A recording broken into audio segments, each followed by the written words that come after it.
You won't believe what happened to me last week. I came home from work, parked my sleek new electric car in my driveway, and opened my mailbox. Inside there was a letter that made my blood run cold. The envelope was stamped with the HOA seal, and as I tore it open, I immediately knew trouble was coming.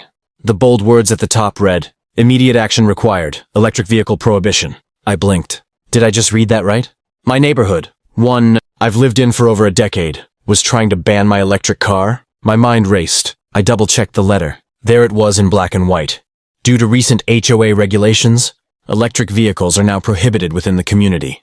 My jaw dropped. How could they even think of this? This wasn't just some small gripe. It was a full-on assault on my lifestyle. Before I could process further, I noticed a familiar figure storming down the sidewalk. Karen.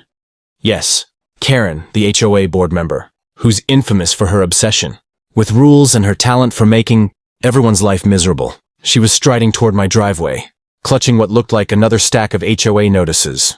Her face was a mixture of fury and self-righteousness. As she approached, I could practically hear her rehearse her speech, ready to deliver a lecture about community standards and neighborhood aesthetics. I stepped outside, heart pounding, as she waved her hands dramatically. "You cannot park that thing here! It's against our HOA rules," she shouted.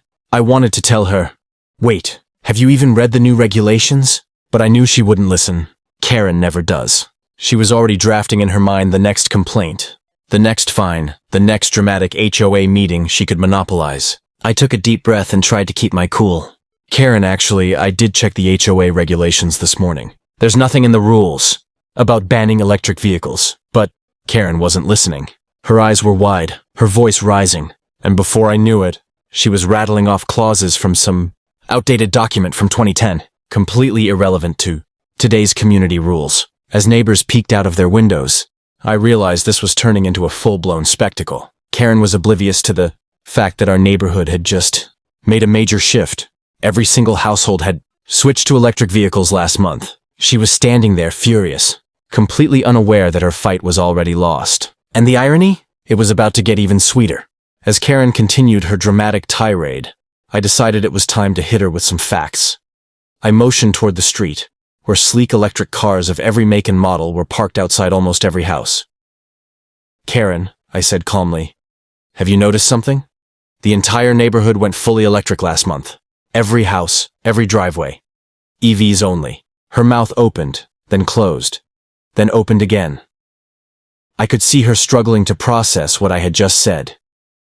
The color drained from her face as she scanned the street, counting the Teslas, the Rivians, the Polestars. Every single one of her so-called rules suddenly seemed meaningless. Her confident stance faltered as she realized she had been fighting a battle that no longer existed. Karen wasn't the type to back down easily. She puffed up her chest and tried to regroup. That doesn't matter. The HOA still has the authority to enforce regulations on unsightly vehicles," she spat out, clearly grasping at straws. I bit back a laugh. "Unsightly? You mean the EVs everyone loves? The cars that are better for the environment than the gas guzzlers?" Meanwhile, neighbors began to gather outside, drawn by the commotion. People were whispering, laughing, pointing out the irony to one another. My friends from across the street waved and smiled, holding up their charging cords as if to mock her futile battle. Karen was slowly realizing she wasn't just wrong. She was spectacularly, embarrassingly wrong in front of the entire community. But Karen wasn't done. She whipped out her phone and started scrolling frantically, searching for some loophole or technicality that could save her from humiliation. "I'll find something. There has to be a clause," she muttered, pacing back and forth. It was like watching a general lose control of a battlefield she thought she commanded. Every second, her frustration grew, and the absurdity of the situation only multiplied. I decided to let her stew a little longer. I parked my EV perfectly in plain view and gave her a calm smile. "Karen, maybe it's time to read the latest HOA newsletter," I suggested. She froze mid-step, glaring at me with pure disbelief. They sent out what?" she stammered, her voice cracking. At that moment, the realization hit her fully. She had been fighting a war that was already won before she even started.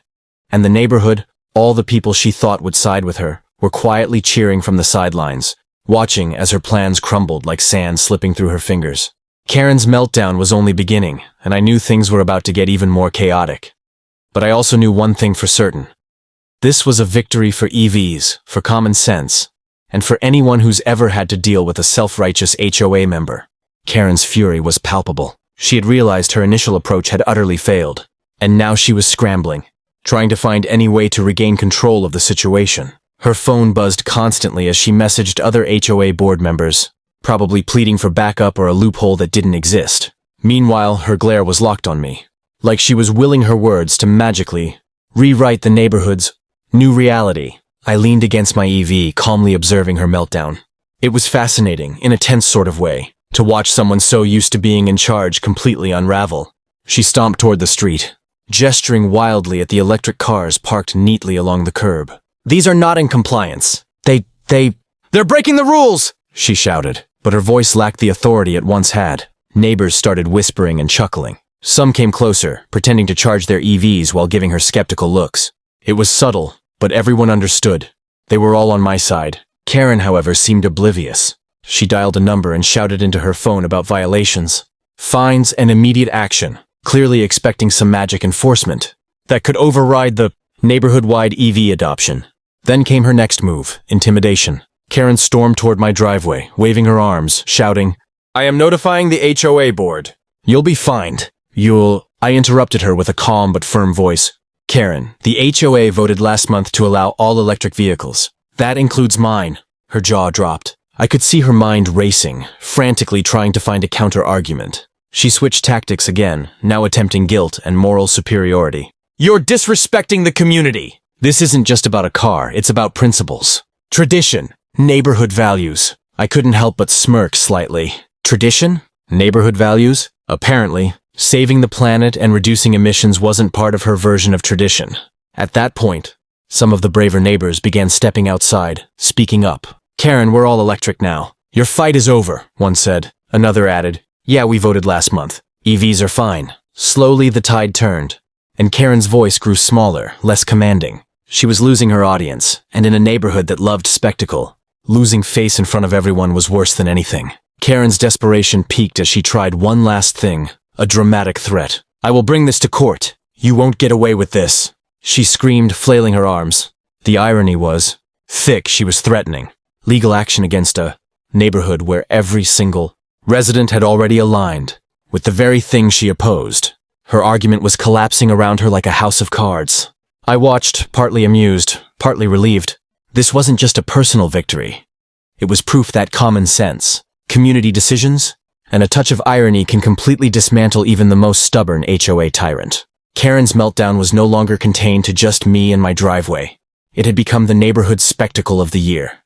People peeked from windows, children stopped playing outside, and even the mailman paused to watch. Every movement she made, every shout she threw into the air, only amplified the absurdity. Karen had unknowingly turned herself into a living caricature of stubbornness. She stomped up and down the street, flailing her arms, ranting about bylaws, fines, and disgraceful conduct. But the problem was glaringly obvious. She was alone. Every neighbor, every single house, had already gone fully electric. Her arguments were now nothing but echoes against a wall of fact. I could hear muffled chuckles as people quietly narrated the drama to one another. Even my closest neighbors were filming her antics, probably preparing to share this online for everyone to see. The irony was delicious. Karen had spent months complaining about unsightly EVs, warning about rules and regulations that no longer applied, and lecturing anyone who dared park a plug-in car. And now, she was the one standing out, completely out of touch, fighting a fight that was already lost. Her ego, so carefully cultivated over the years as the self-appointed neighborhood watchdog, was crumbling right before everyone's eyes. Then came the next twist. Karma. One of the HOA board members, who had been quietly watching from a distance, finally stepped forward. "Karen," they said firmly, "the rules were updated last month. You missed the memo. You are currently violating your own regulations by harassing residents about EVs." Her eyes widened in shock. For once, Karen's mouth went dry. She tried to argue, but the board member didn't budge. At this point, neighbors began clapping. Some shouted supportive remarks, others laughed outright. Karen realized she wasn't going to win, and the very community she had attempted to control had turned against her, politely but decisively. She backed down, mumbling about consulting legal counsel, and stormed back toward her house, leaving a trail of frustration and incredulity in her wake. I stepped outside, feeling a mix of relief and amusement. My EV gleamed in the sunlight, parked exactly where it belonged. The street, lined with fully electric cars, stood as a silent, perfect testament to progress and common sense.